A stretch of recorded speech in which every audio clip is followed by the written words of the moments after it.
welcome to the BS Review. I'm Brittany. I'm Steven. And today we are giving you a review of the new It Chapter 2 movie, the 2019 version, and this is going to be a spoiler-free review. So, if you've been around the channel, one of our most popular series is our It series on this channel. When the first It film came out in 2019, we did a whole 2017? thing... Oh, 2019, 2017. Sorry. But we did a whole series where we read the book, and we have a couple videos on the book, including a spoiler-free book review. We did the movie review, we did some trailer reactions, and a whole lot of other fun stuff. You guys can check that out if you're interested in it. But we are continuing that today because we finally get to bring that series to a close with our next two videos. But before we get into the review, we did want to mention that we are doing a book giveaway. We have two It books to give away to you guys. These are paperbacks, and I believe these are the Target covers, technically. So we will have info in the description down below on how to enter. These are the books that we got when we did our book to movie adaptation for the 2017 version, and we have since found a nice first edition. That is now what we're keeping. So we're giving these away to you. So It Chapter 2 is the second and final film in this Stephen King adaptation.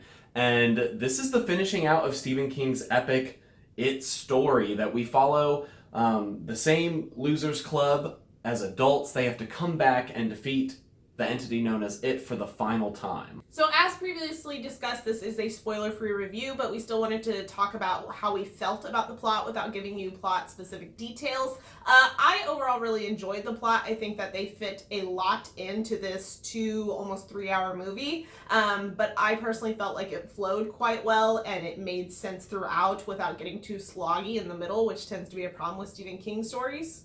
Yeah, I felt like this film was able to deliver on a lot of plot and exposition throughout this film while still delivering a lot of scares and culminating in quite a satisfying finale, I would say, and closing out the storyline in a really nice way. So this film actually has a pretty large cast of characters because we have the adults cast and the returning cast of those same characters as children. You end up with a lot of actors playing the same characters, and I think everyone did a really good job. You do kind of get these flashes back to when they were kids and then flashing back as adults, and it was kind of fun to see the kid actors portraying these characters and then the adults trying to portray those kids portraying those actors and trying to create that flow. And overall, I think everyone did a really good job of playing the adult version or the kid version of that character, and they felt very seamless in the way they flowed back and forth between the two.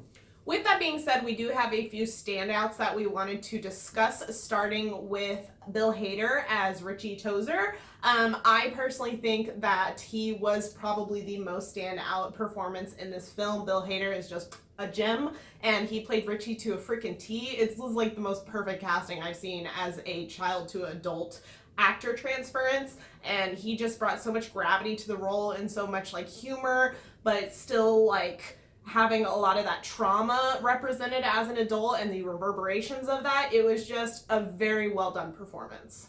Another big standout in this film is James Ransone, and he hasn't done a lot of stuff. He plays Eddie, adult Eddie, in this film, and he also did such a crazy job of bringing the character created as a child into adulthood.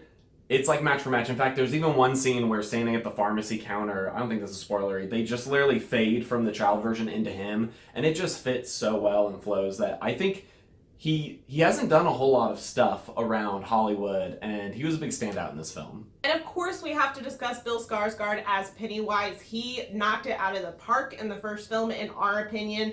He just brings such a good balance to Pennywise. I know that a few other actors were in like the final runnings for this, but I think that going with Bill was great for having this terrifying, scary character that also has a lot of like animalistic pieces, but also some whimsical pieces, some very childlike attitude, while also being a terrifying creature. And he just balances those and switches from one to the other just so seamlessly. Like, you completely buy his performance. You're like, oh, that's not Bill Skarsgård, that is Pennywise. So I think this film has a lot to offer. I think that it delivers a surprising amount of heart throughout this film, while still being, in my opinion, scarier than the first It film. It Part 1 had a lot of scares, but this one just had so much going on in it and so many more scenes. I felt like Pennywise really got a chance to shine in a lot of different freaky scenes that sometimes were more psychological and sometimes more just outright dangerous and scary. And I really liked it. I felt like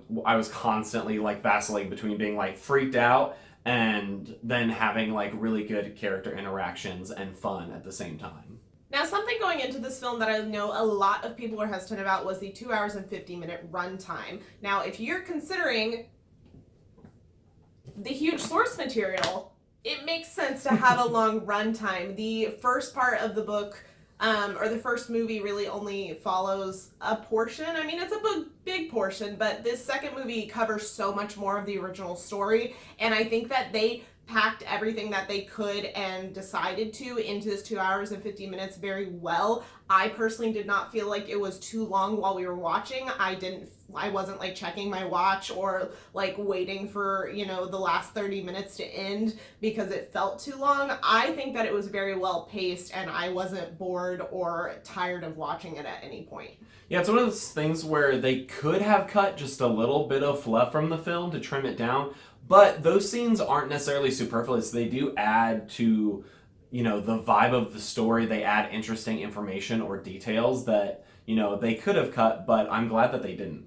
So it is one of our favorite books that we have read, and I think this movie is a really good adaptation. I think it delivers a lot of the great things that the book brings to the table while still introducing enough new things that it's just a fun watch, it's a scary watch, and I don't know, I just felt like it really delivered on everything I wanted out of this film. We definitely want to know your thoughts on this movie. However, we do request that you keep this comment section spoiler free. If you do want to discuss spoilers, next Tuesday we will have our book to movie analysis going up for this film, and that is going to be chock full of spoilers. You can come discuss with us in that comment section all the nitty gritty details you want to talk about. But if you do post spoilers in this comment section, they will be deleted.